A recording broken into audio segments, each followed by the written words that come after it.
Assalamualaikum warahmatullahi wabarakatuh. Selamat datang di channel Hikmah Misteri. Dan tentunya masih bersama saya Mas Nara. Dan apa kabar kalian semua? Semoga selalu baik-baik saja. Sehat badannya, dilimpahkan rezekinya, dan dihindarkan dari segala mara bahaya. Amin. Di kesempatan kali ini saya akan menceritakan sebuah cerita treat horor. Oke, tanpa banyak bercaca marica hehehe lagi, langsung saja kita ke ceritanya dengan judul Kiriman Jin dari Dukun Cabul. Melanjutkan dari part kemarin. Oke, tanpa berlama-lama lagi langsung saja kita ke ceritanya.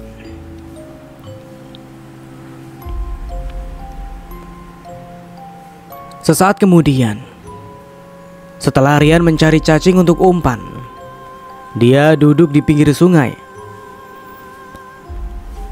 Baru beberapa menit dia duduk, tiba-tiba Rian kaget ketika umpan pancingnya disambar ikan. Setelah diangkat, Rian bertambah kaget saat berhasil mendapatkan ikan baung yang lumayan besar itu. Sementara Tak Tunggal tersenyum melihat Rian. Tidak berapa lama Rian sudah mengumpulkan beberapa ikan baung, hasil dari pancingannya. Aku tidak menyangka bisa mendapatkan ikan sebanyak ini, ujar Rian. Itu karena 4 gangguan yang selalu membuatmu mengalami kesialan itu sudah aku kembalikan kepada pengirimnya, ujar Tak Tunggal. Mang, aku benar-benar berterima kasih atas semua kebaikan Amang kepadaku, ucap Rian.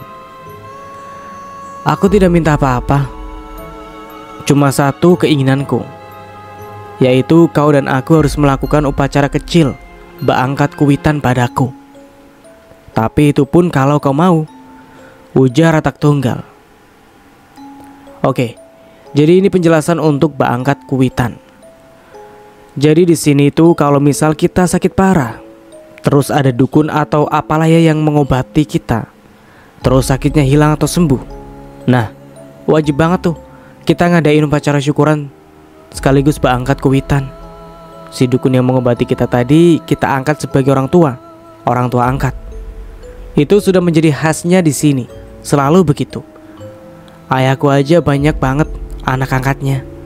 Adapun makanan-makanan sesaji yang digunakan untuk upacara bak angkat kuwitan itu, yaitu merupakan nasi pulut, nasi ketan, telur, lemang, dan untuk pinduduknya beras, gula, kopi selengkapnya, bahan untuk di dapur, sarung dan baju. Dan di upacara itu biasanya dilakukan perjanjian agar kita selalu mengingat orang tua angkat kita. Oke, lanjut. Aku mau, Mang, jawab Rian cepat. Ya sudah, sekarang kalau kalian ingin makan, makanlah. Biar nanti kita berangkat mencari perlengkapan untuk kau mandi nanti, ujar Tak Tunggal seraya menepuk bahu Rian. Setelah selesai makan, mereka berempat pun berangkat mencari perlengkapan untuk Rian mandi malam nanti. Malam harinya Rian disuruh bersiap-siap untuk mandi dan menyalin kaji penangkal santet itu. Rian memakai pakaian yang diberikan oleh Tak Tunggal. Saat Rian duduk di atas potongan bambu yang di bawah tanahnya sudah digali seperti kuburan, semua sosok makhluk-makhluk menyeramkan itu mengelilingi Rian dan Tak Tunggal. Sementara ayahku dan Mang Bujang menunggu di dalam rumah Tak Tunggal. Tak Tunggal mulai memandikan Rian. Saat air itu mengenai kepala Rian, rasanya sangat dingin, benar-benar dingin. Bahkan Rian menggigil kedinginan. Rian hampir tak bisa menahan rasa dingin yang teramat sangat itu. Sesaat kemudian, Tak Tunggal kemudian menulis sesuatu, entah apa itu, di punggung Rian. Dan saat tulisan itu selesai, rasa dingin yang tadi menyerangnya berangsur-angsur hilang. Apa yang kau rasakan, Nak? Tanya Tak Tunggal. Aku sudah merasa tidak dingin lagi, jawab Rian. Tak Tunggal tersenyum. Tubuhmu sudah bersih dari sisa-sisa panah itu. Sekarang berdirilah dan ganti pakaianmu dengan ini, ujar Tak Tunggal seraya menyerahkan pakaian untuk Rian. Rian bergegas mengganti pakaiannya. dan mereka berdua masuk ke dalam rumah. "Sudah selesai, Tak?" tanya ayahku. "Tinggal menyalin kaji penangkal santet saja," jawab Atak Tunggal. "Lebih baik sekarang kau menyalin kaji ini, Nak," ujar Atak Tunggal. "Memangnya kaji seperti apa itu, Tak?" tanya ayahku. "Senaman Mbah Marem," ujar Atak Tunggal. "Senaman Mbah Marem?" ulang ayahku. "Iya," jawab Atak Tunggal singkat. Rian dan Atak Tunggal masuk ke dalam sebuah kamar. "Rian, kaji ini merupakan kaji yang sangat berbahaya. Jika pali pantangnya kau langgar, nyawamu adalah taruhannya," ujar Atak Tunggal. "Pali pantangnya seperti apa, Mang?" tanya Rian. "Pertanyaan bagus. Ada 3 pali pantang yang tidak boleh dilanggar. Pertama, darah perawan.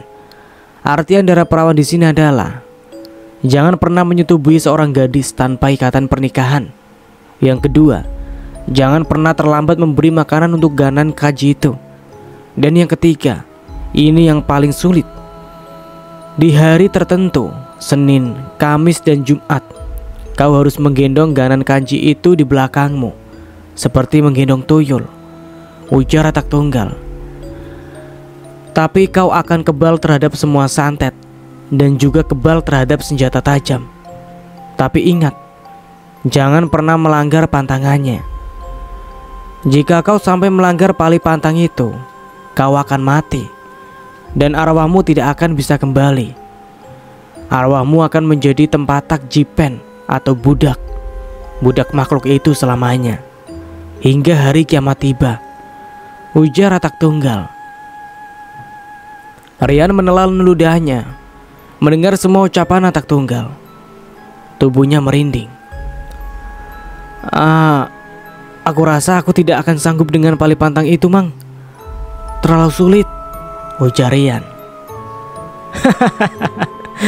"Kau berbeda dari ayahmu. Nyalimu hanya sebesar kelingking," ujar Atak Tunggal. Lalu Atak Tunggal menyuruh Rian keluar karena Rian tidak bersedia menyalin kaji itu. "Bagaimana, Yan?" tanya ayahku. Rian menggeleng. "Syukurlah, Amang takut kalau kau mau menyalin kaji itu, Yan," ujar ayahku sembari mengelus dadanya. "Mang, kalau boleh tahu, dari mana Amang tahu kalau ayahku memakai kaji kebal seperti itu?" tanya Rian. "Karena pada masa itu hanya aku dan ayahmu yang sanggup menerima segala pali pantang itu. Dan setelah itu kami berpisah," ujar Atak Tunggal.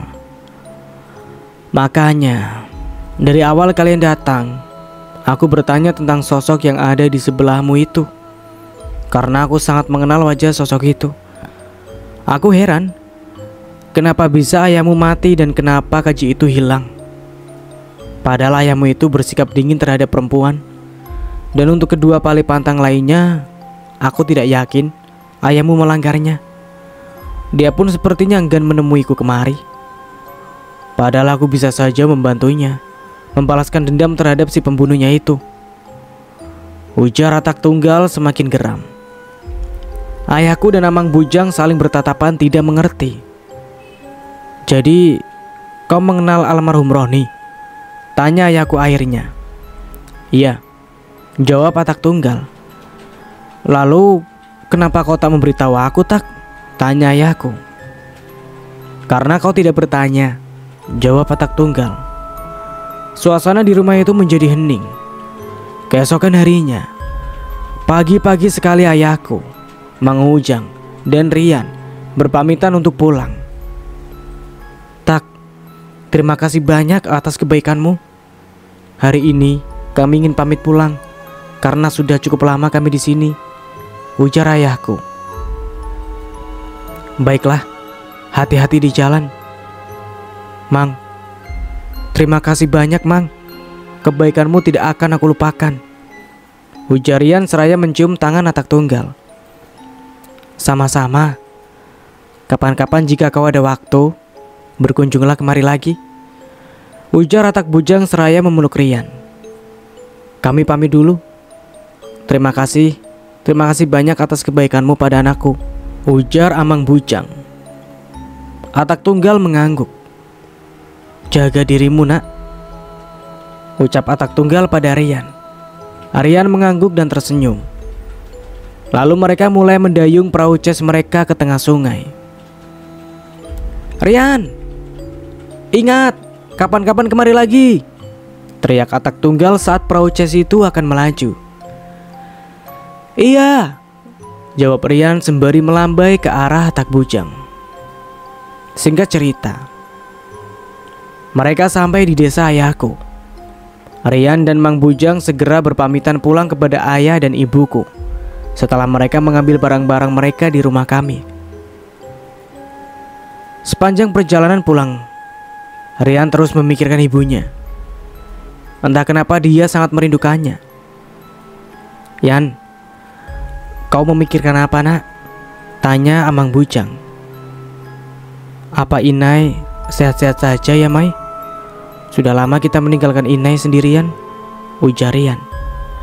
Amang Bujang hanya tersenyum mendengar ucapan Rian. Tinggal beberapa kilometer lagi kita akan sampai desa, Yan. Inaimu pasti senang mendengar kabar baik tentang kamu, nak, ujar Mang Bujang. Beberapa saat berlalu, Rian dan ayahnya sampai di rumah mereka. Terlihat Inai Suri sedang duduk di depan pintu. Dia segera berdiri melihat Rian dan ayahnya datang. Kalian sudah pulang, ucap Inai Suri tersenyum. Inai sudah menyiapkan makanan untuk kalian berdua, ujar Inai Suri seraya memeluk Rian.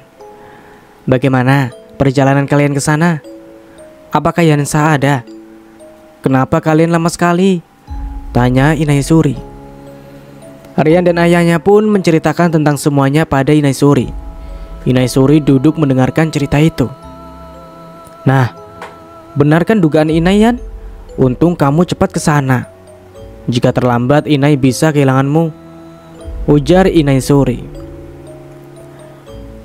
Kurang ajar sekali si Lati itu, umpat Inai Suri. Biarkan saja, Nai. Mereka juga akan mendapat balasan yang setimpal, ujar Rian. Tak terasa hari-hari berlalu. Siang itu, Rian tengah duduk di dalam kamarnya. Tiba-tiba dari pintu kamar terdengar ketukan keras. Yan, buka Yan, ujar Inai Suri. Ada apa, Nai? Tanya Rian seraya membuka pintu kamarnya. Itu Yan, ada perempuan di luar. Inai tidak mengenalnya, ujar Inai Suri. Ah, paling juga itu orang gila, ujar Rian seraya keluar kamarnya dan berjalan keluar rumah. Saat sampai di depan pintu rumahnya, Rian tertegun melihat seorang perempuan dengan wajah pucat sedang menangis seraya menatap Rian. Mau apa kau kemari? Bentak Rian kasar. Rian, maafkan aku, Yan. Tolong maafkan aku. Aku mengaku salah padamu, Yan. Tolong maafkan aku. Isak perempuan yang tak lain adalah Binoy. Maaf tidak bisa menghidupkan kekasihku yang sudah mati karena ulahmu itu, bentak Rian. Kau memang pantas menerima semua ini. Kau memang harus tahu bagaimana sakit dan tersisanya Diang saat itu, teriak Rian marah. Perempuan itu sujud di kaki Rian. Yan, maafkan aku. Tolong Yan, aku tidak mau mati. Tolong maafkan aku, isak Binoy sambil memeluk kaki Rian. Dengan kasar Rian menendang tubuh perempuan itu. Rian, ada apa ini, Yan? Tanya Inai Suri seraya memegang tangan Rian. Jangan begitu, Yan. Apa kau tidak lihat wajah perempuan itu pucat sekali? Ujar Inai Suri. Kalau Inai ingin tahu dalam kematian Diang, dia, Nai, adalah perempuan iblis ini, Nai, ujar Rian. Jadi dia ini perempuan yang kau ceritakan itu? Tanya Inai Suri. Iya, jawab Rian singkat. Inaisuri mendekati perempuan itu dengan raut wajah tidak senang. Tidak ada gunanya kamu di sini. Anakku tidak akan memaafkan kamu. Lebih baik kamu pergi. Pergi sekarang juga dari sini, bentak Inaisuri seraya mendorong tubuh perempuan itu. Sementara Rian segera masuk ke rumahnya. Rian mengambil HP-nya dan mengirim pesan untuk teman-temannya di mes. Sesaat kemudian, HP Rian berdering. Toto menelponnya. Halo Tok,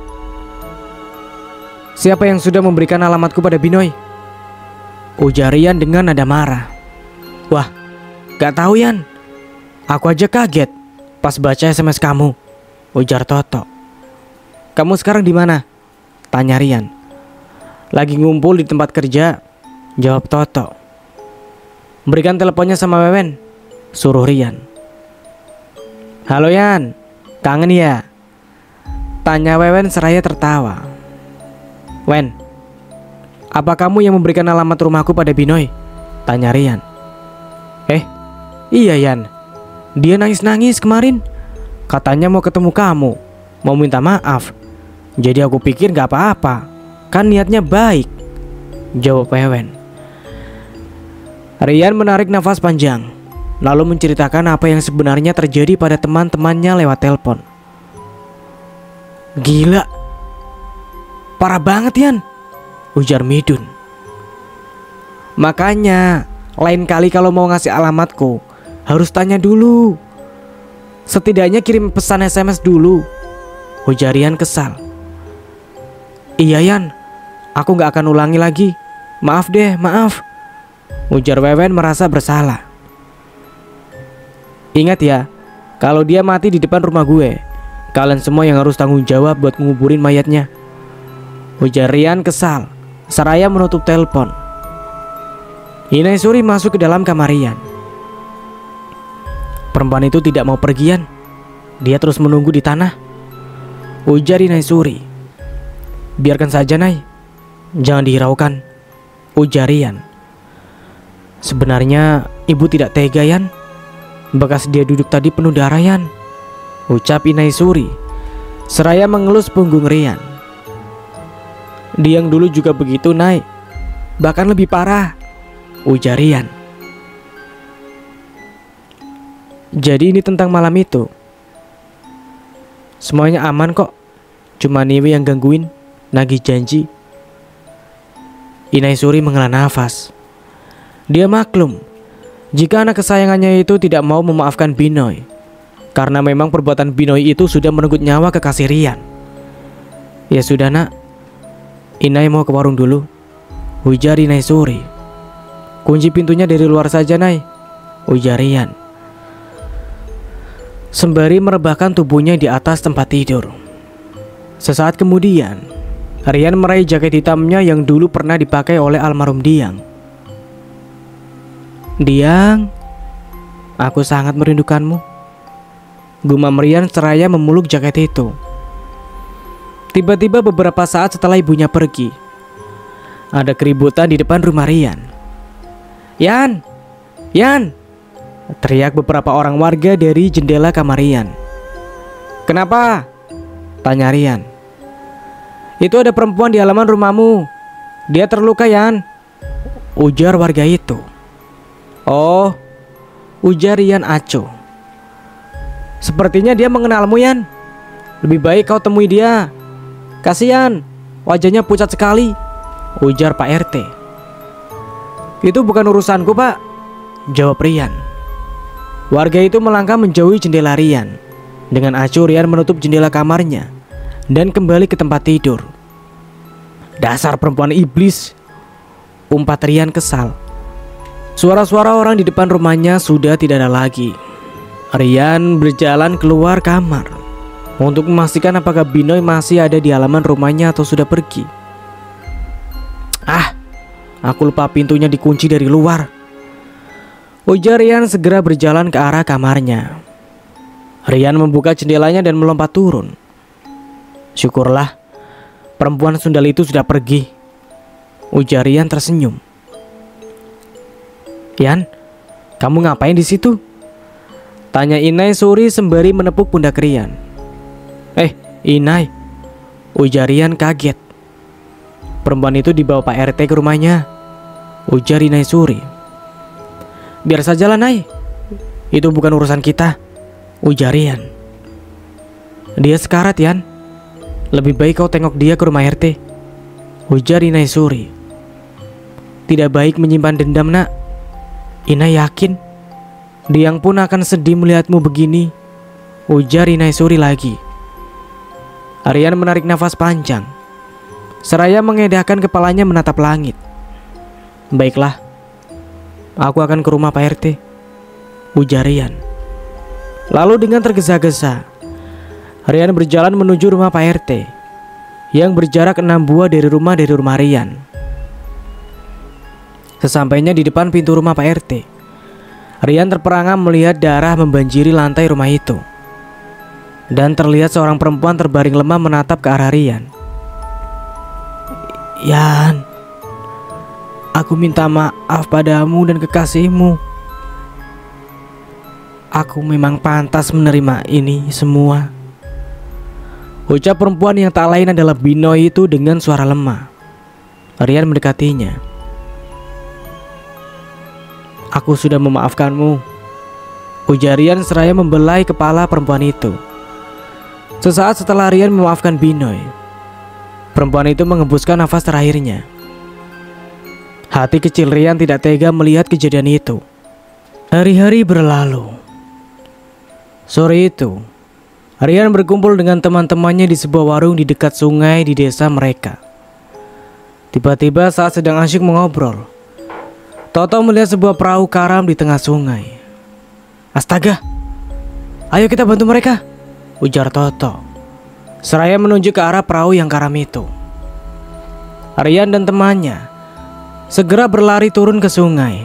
Tanpa membuang waktu, mereka terjun ke sungai berenang mendekati perahu itu. Toto menangkap seorang anak kecil dengan segera membawanya ke tepian sungai. Rian merasakan kakinya seperti menyentuh sesuatu. Lalu Rian menyelam untuk menarik sesuatu itu. Ya Tuhan, ini manusia, batin Rian segera menarik orang itu ke permukaan air dan berenang ke tepian sungai. Ya ampun, perempuan, gumam Rian. Teman-teman Rian lainnya berenang ke tepian. Apa kira-kira masih ada orang yang belum kita temukan, Yan? Tanya Toto. Sepertinya tidak ada, mereka cuma berempat, saut Wewen. Ya sudah, kita bawa mereka naik ke atas dulu, ujar Toto. Rian dan teman-temannya membawa keempat orang itu ke rumah Pak RT. Warga berkumpul di rumah Pak RT. Ada yang membawakan makanan, ada yang membawakan pakaian, bahkan selimut untuk keempat orang itu. Yan, bayi ini terus menangis. Sepertinya dia kelaparan, Yan, ujar Toto dengan raut wajah bingung. Sini, biar aku yang menggendongnya, ujar Rian. Toto menyerahkan bayi itu pada Rian. Ya ampun Tok, pakaiannya basah begini, kenapa belum kamu ganti? Bentak Rian, segera melepaskan pakaian bayi itu. Toto menggaruk kepalanya. Kan kita tidak punya baju bayi, Yan, jawab Toto. Rian hanya diam dan melepaskan bajunya untuk bayi itu. Wen, tolong kamu ke rumahku ya, ambilkan uang di dalam lemariku. Terus kamu ke warung, belikan minyak kayu putih sama bedak bayi. Kalau ada sama baju bayinya sekalian, ujar Rian. Iya. Rokok sebungkus ya, Yan. Aku malas pulang ambil uang, ujar Wewen seraya berjalan keluar rumah. Sesaat setelah Wewen keluar rumah, tiba-tiba dia masuk kembali. Yan, maksudmu lemari yang mana, Yan? Lemari yang ada di kamar ibumu atau yang di kamarmu? Tanya Wewen. Yang di dalam kamarku, Wen. Kalau kau ingin mengambil uang di lemari ibu juga tidak apa-apa. Paling kau yang akan dipukuli ibuku. Cepatlah, Wen, bayi ini kedinginan, ujar Rian kesal. Iya, 2 bungkus rokok ya, Yan. Utang dulu, nanti kapan-kapan gue bayar, ujar Wewen seraya berlari keluar rumah Pak RT. Sialan si Wewen, umpat Rian. Rian menggendong bayi itu berusaha membuat bayi itu tenang. Yan, ujar Midun. Ujar Rian. Kau pengalaman sekali mengurus anak, Yan, ujar Midun. Rian diam saja. Aku curiga, jangan-jangan kau sudah punya anak dengan Diang, Yan, ucap Midun lagi. Terserah kau saja, Dun, ujar Rian. Yan, gadis ini cantik juga, ujar Midun. Mungkin itu ibunya, Dun, sahut Toto. Lalu emang ini siapa? Aku tidak percaya jika dia itu suami dari perempuan ini, ujar Midun. Pak RT, Tok, Yan, gadis ini bangun, ujar Midun. Perempuan itu membuka matanya. Lalu dengan wajah panik dia berkata, Anakku di mana? Anakku di mana? Isak perempuan itu. Rian yang mendengar itu segera masuk ke dalam rumah. Maaf, ini anakmu. Aku tidak bermaksud apa-apa. Tadi dia menangis dan kami hanya ingin menenangkan anakmu, ujar Rian seraya menyerahkan bayi itu. Dengan tangan gemetar, perempuan itu mengambil anaknya dari tangan Rian. Terima kasih, ucap perempuan itu. Ayah dan ibuku bagaimana? Tanya perempuan itu. Mereka baik-baik saja, jawab Toto. Syukurlah, ujar perempuan itu. Yan, ini minyak kayu putih sama bedak dan baju bayinya, ujar Wewen.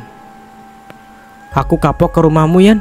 Dilihat, kepalaku benjol dipukul ibumu, ujar Wewen kesal. Rian tersenyum. Memangnya kau lewat mana masuknya? Tanya Rian. Ya lewat pintu, jawab Wewen kesal. Nah, terus kamu gak bilang permisi dulu? Tanya Rian lagi. 2 kali kupanggil tidak ada jawaban. Lalu aku masuk saja ke dalam. Dan saat aku mencari uangmu di lemari, ibumu datang dengan sendok kayunya itu, lalu memukulku, ujar Wewen cemberut. Rian tertawa. Lalu? Tanya Rian. Lalu setelah aku memperlihatkan wajahku, ibumu baru berhenti memukulku. Nah, lalu aku merasa dikeroyok begini.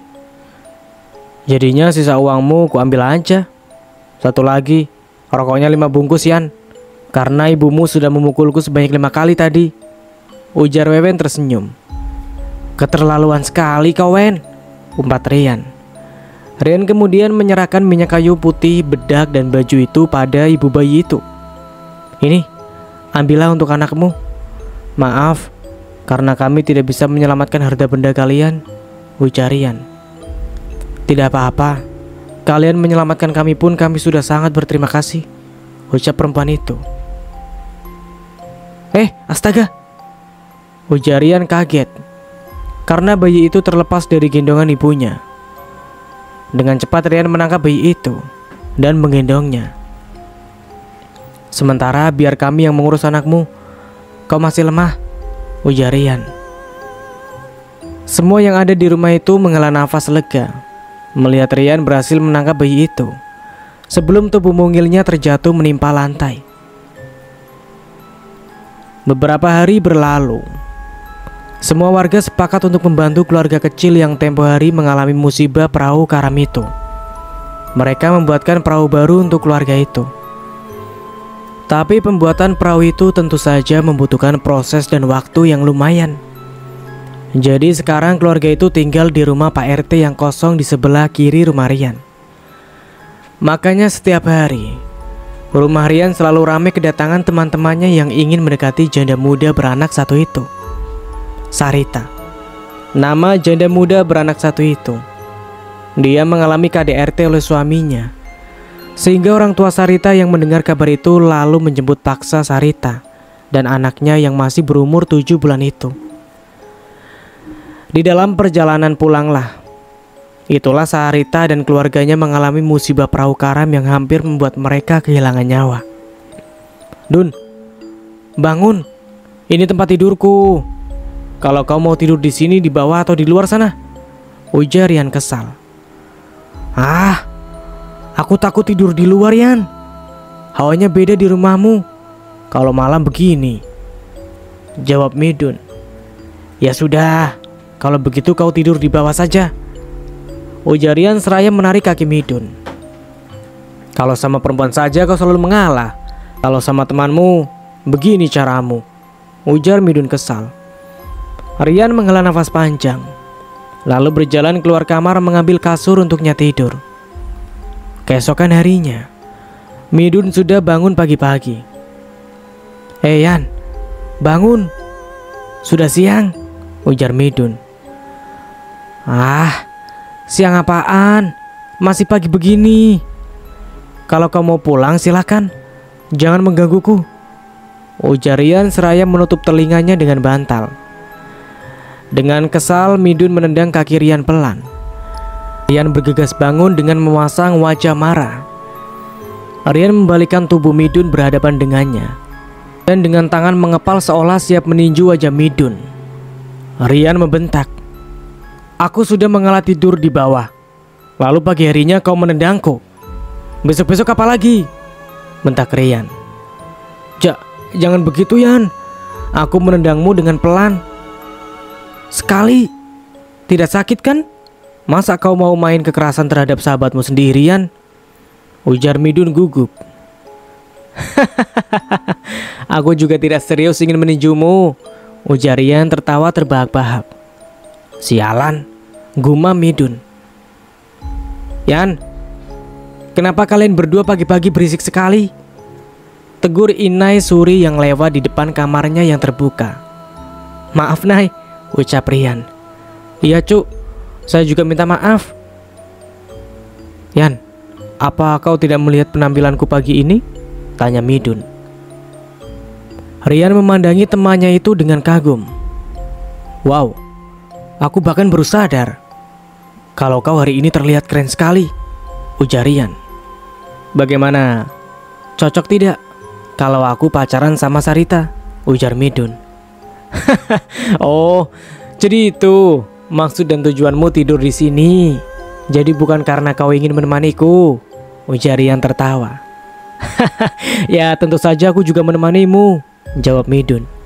Cepat mandian, aku ingin pergi bersama Sarita hari ini.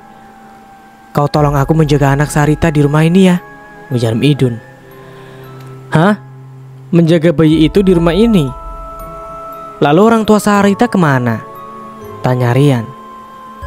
Nah ini, kamu tidak tahu kan kalau orang tua Sarita membantu Pak RT di rumahnya menyiapkan acara.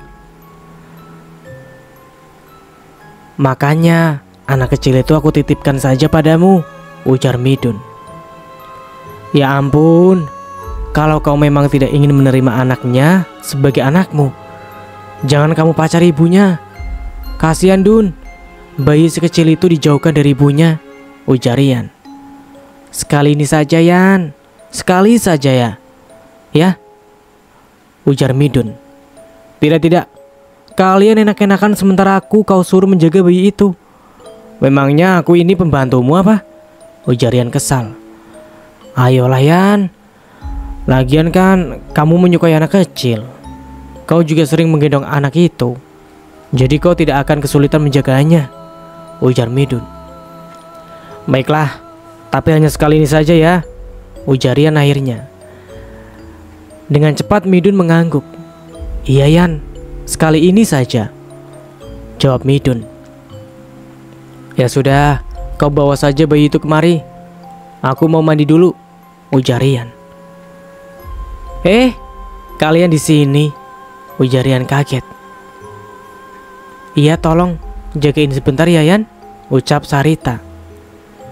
Iya, tapi kalian jangan lama-lama perginya, ujar Rian sembari mengambil bayi itu dari gendongan ibunya. Jangan khawatir, kami cuma pergi sebentar, ujar Midun. Rian mengangguk. Midun dan Sarita pergi meninggalkan Rian dan bayi itu. 2 jam sudah berlalu. Yan, kamu belum makan. Lebih baik kau makan dulu nak, ujar Inai Suri. Nanti dulu Nai, Si Irin gak mau ditinggal, ujar Rian. Sini, biar Inai yang gendong, ujar Inai Suri seraya mengambil bayi itu dari Rian. Kamu makan dulu sana, suruh Inai Suri pada Rian. Rian segera keluar kamarnya. Sampai malam harinya, Midun dan Sarita belum juga kembali. Ya Tuhan, katanya sebentar. Sudah hampir tengah malam begini belum pulang-pulang juga, gumam Rian. Rian tertidur di samping bayi itu, dengan tangan masih memeluk tubuh mungil si bayi. Rian, buka pintunya Yan, aku mau jemput Irin, ujar suara dari luar jendelanya. Rian bergegas keluar kamar dan membuka pintu rumah untuk Sarita. Kenapa malam sekali kalian pulangnya? Tanya Rian. Maaf Yan, Midun meninggalkanku sendirian. Aku berjalan kaki dari sana untuk pulang ke sini, ujar Sarita terisak. Memangnya ada masalah apa di antara kalian? Ayo masuk, ujar Rian seraya mempersilahkan Sarita untuk masuk. Sarita mengikuti Rian masuk ke dalam rumah. Coba ceritakan, memangnya ada masalah apa antara kamu sama Midun? Tanya Rian. Dia memaksaku berhubungan. Aku menolaknya, tapi dia malah ninggalin aku di tempat sepi itu, sendirian. Untungnya aku ingat jalan pulang, ujar Sarita. Rian menghela nafas. Ya sudah, biar besok aku menegur dia. Lebih baik sekarang pulang. Itu anakmu sudah tidur di kamarku. Masuk saja, ujar Rian seraya menuju kamarnya. Sarita berjalan ke arah kamar Rian, sementara Rian duduk di luar. Yan, makasih ya sudah jagain anakku seharian ini. Maaf sudah merepotkan, ujar Sarita. Iya, sama-sama, jawab Rian. Sesaat setelah Sarita pulang, Rian segera masuk ke dalam kamarnya untuk melanjutkan tidurnya. Keesokan harinya, pagi-pagi sekali Rian sudah pergi ke rumah Midun. Midun, buka pintunya Dun, teriak Rian dari luar rumah. Ada apa Yan? Pagi-pagi begini sudah teriak-teriak di depan rumahku, tanya Midun. Tanpa basa-basi, Rian langsung meninju wajah sahabatnya itu. Aku sudah pernah bilang padamu Dun, jangan memacari perempuan itu jika kau tidak ingin serius padanya. Seharian lebih aku menjaga bayi itu untuk kalian, tapi pulang-pulang Sarita menangis. Dan itu karena kau meninggalkan dia sendirian di jalanan sepi. Kau ini laki-laki atau banci Dun, teriak Rian sangat marah. Rian, kita ini sahabat sudah lama. Hanya karena perempuan itu kamu memukulku sampai berdarah seperti ini, ujar Midun. Rian terdiam. Tanpa pamit Rian pulang ke rumahnya. Setelah sampai di rumahnya Rian segera masuk ke dalam kamar. Rasa kesal terhadap sahabatnya itu masih ada. Hingga siang harinya, Rian masih mengurung diri di dalam kamarnya. Yan, Inai mau bicara sama kamu nak, ujar Inai Suri. Bicara apa Nai? Tanya Rian. Buka pintunya dulu, ujar Inai Suri lagi. Rian bangun dan membuka pintu kamarnya. Inai Suri masuk dan duduk di dekat Rian. Apa benar kamu sudah memukul Midun tanpa alasan Yan? Tanya Inai Suri. Dan amaimu kan selama ini tidak pernah mengajari kamu menjadi liar seperti itu, ujar Inai Suri. Rian terperangah mendengar ucapan ibunya.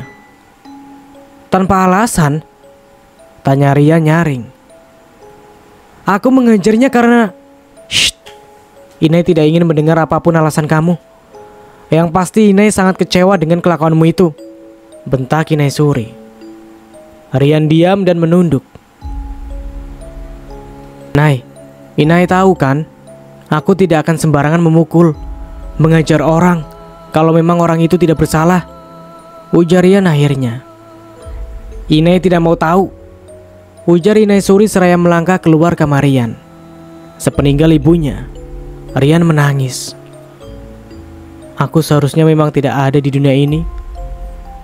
Aku hanya membawa masalah untuk orang tuaku, batin Rian. Rian, kau tidak apa-apa kan? Tanya Toto dan Wewen yang berdiri di depan pintu kamar Rian. Rian menyapu air matanya. Kalian sejak kapan berdiri di situ? Tanya Rian. Baru saja, Yan, ujar Toto. Mereka berdua masuk ke dalam kamar Rian dan menutup pintu kamar itu. Tadi sekitar jam 8, Midun ke rumahku. Katanya kamu pagi-pagi teriak-teriak di depan rumah Midun. Terus setelah dia keluar nyamperin kamu, katanya kamu langsung mengajar dia tanpa sebab yang jelas. Kebetulan ibumu ada di warung tetanggaku. Jadi ibumu dengar semuanya, ujar Toto. Lalu kalian juga percaya? Tanya Rian. Ya enggak, Yan. Masa percaya gitu saja sama si Midun? Saut Wewen. Lagi pula kan kita tahu sifat Midun yang enggak karuan itu. Masa iya kau mengajar dia tanpa alasan yang jelas? Ujar Toto. Rian tersenyum. Lalu Rian menceritakan yang sebenarnya pada kedua sahabatnya itu. Wah, gila bener itu orang. Bangsat. Dia mau enaknya aja. Lah kamu disuruh jagain bayi sekecil itu. Terus ibunya gak mau nurutin, ditinggal pergi begitu saja. Ujar Wewen kesal. Kamu juga kenapa mau, Yan? Disuruh jaga anak kecil gitu. Capek pasti, ujar Toto. Dari awal emang aku gak percaya sama omongan si Midun itu, ujar Toto lagi. Iya, aku juga gak sudi lagi berteman sama orang kayak gitu, ujar Wewen. Syukurlah kalian berdua masih percaya sama aku, ujar Rian. Kami tahu siapa kamu, Yan. Gak akan semudah itu orang-orang menghasut kami untuk benci sama kamu, ujar Toto seraya menepuk pundak Rian. Sejak kejadian itu, persahabatan antara Rian dan Midun menjadi hancur. Di mana mereka bertemu, pasti saling membuang muka. Sore itu Rian dan ayahnya sedang duduk di depan rumahnya. Terdengar dari sebelah rumah suara tangisan anaknya Sarita.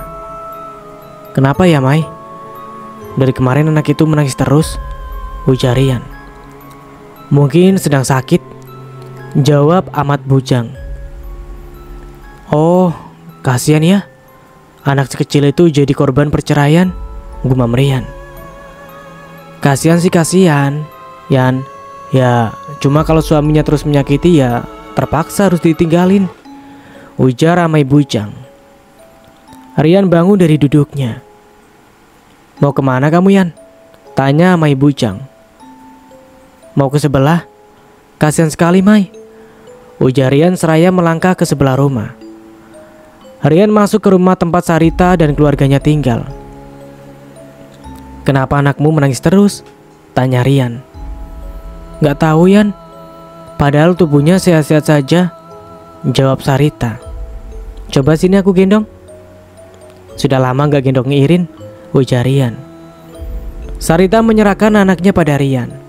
Dengan penuh kasih sayang, Rian menggendong bayi itu. Sarita tersenyum melihat anaknya yang diam sesaat digendong Rian. Tangisannya berhenti saat kamu gendong, Yan, ucap Sarita. Kamu pasti kelelahan, Sar. Mumpung Irin sama aku, kamu istirahat saja, makan, ujar Rian seraya melangkah keluar rumah, membawa bayi itu ke rumah Rian. Bayi itu dibawa Rian ke dalam kamarnya. Bayi itu tidur di gendongan Rian. Kasihan kamu, nak, gumam Rian seraya mengelus pipi bayi itu. Rian meletakkan tubuh mungil bayi itu di tempat tidurnya. Yan, kamu sudah cocok jadi ayah, ujar Amai Bujang mendekati Rian. Rian cuma tersenyum. Apa tidak sebaiknya kau menikahi Sarita, Yan? Tanya Amai Bujang. Hah? Kenapa memangnya? Tanya Rian bingung. Tidak apa-apa. Amai hanya kasihan sama bayi itu. Sepertinya dia nyaman sekali bersama kamu, Yan, ujar Amai Bujang. Kok bisa begitu, Mai? Memangnya kalau setiap aku menyukai anak kecil, berarti aku harus menikahi ibunya? Ujar Rian tertawa kecil. Tidak juga. Kan kamu lajang dan ibunya janda. Ada baiknya kalian menikah saja, ujar Mai Bujang. Aku tidak memikirkan hal itu, Mai. Aku menyukai semua anak kecil, bukan hanya Irin saja, tapi semua, Mai, ujar Rian. Ya sudah, terserah kamu saja, Yan. Amai mau pergi menyusul ibumu dulu, Yan, ujar Mai Bujang. Iya, Mai, jawab Rian.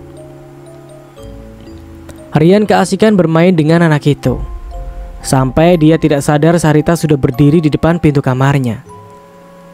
Wah, Irin terlihat sangat senang bermain bersama kamu, Yan. Anda ayahnya perhatian sama seperti kamu, Yan. Mungkin aku dan Irin tidak akan pergi meninggalkan dia, ujar Sarita seraya melangkah masuk ke dalam kamar Rian. Kau mau menjemput Irin? Tanya Rian. Iya, jawab Sarita seraya meraih tubuh anaknya itu. Namun saat berada di gendongan ibunya, bayi itu menangis seakan tidak ingin jauh dari Rian. Biarkan saja dia di sini sampai tertidur, ujar Rian mengambil anak itu dari gendongan Sarita.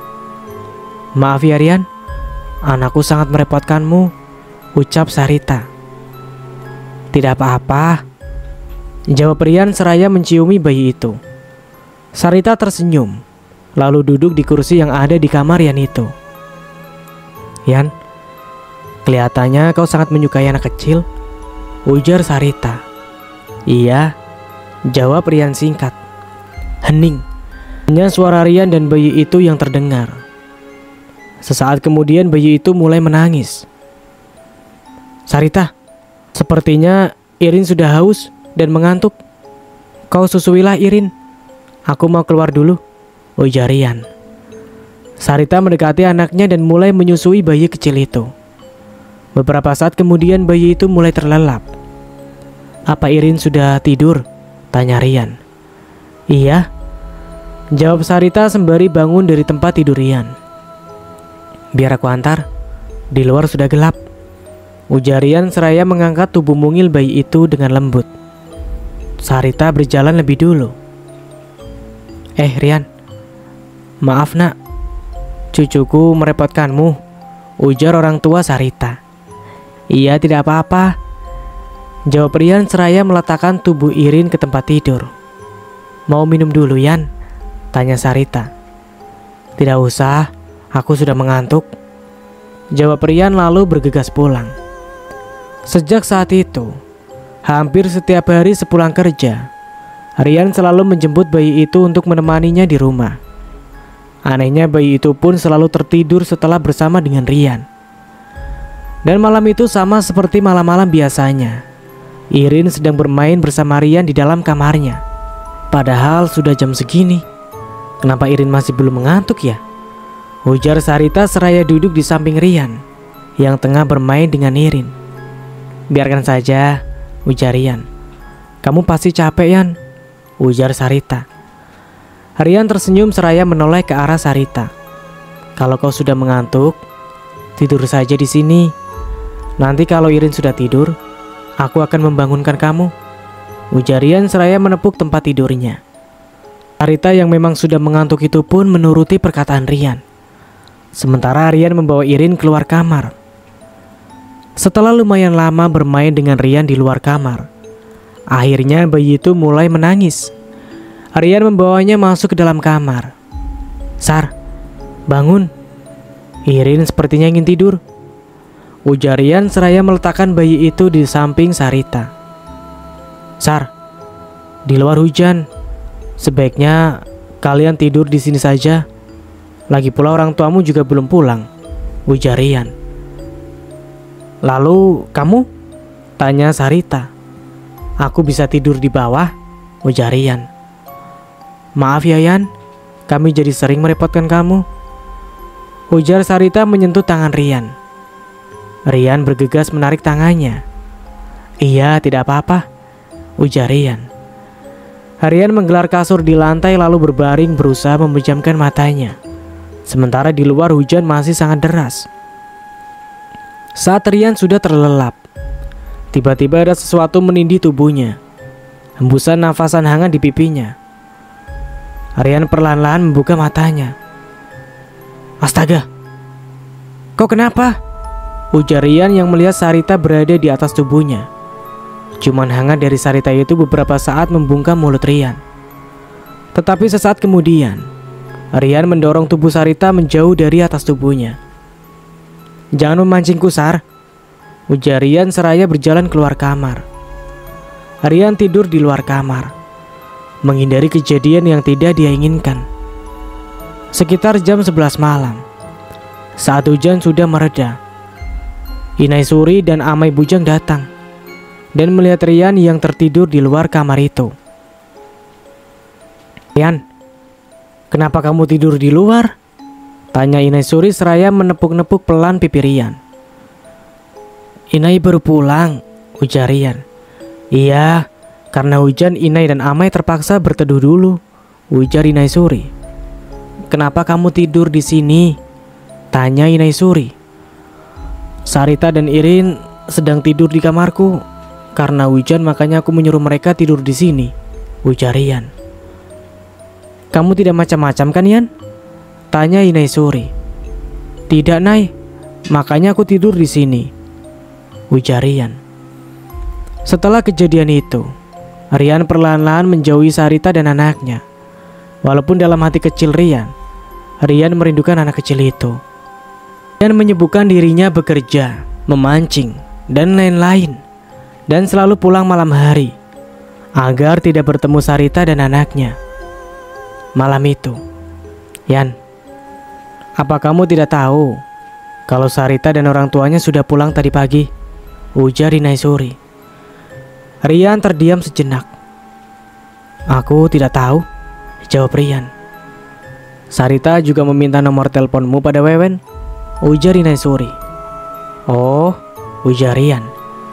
Memangnya kenapa kamu seperti menjauhi mereka, Yan? Tanya Inai Suri. Bukan menjauhi, Nai, tapi aku sangat sibuk akhir-akhir ini, ujar Rian. Setelah berkata seperti itu, Rian masuk ke dalam kamarnya.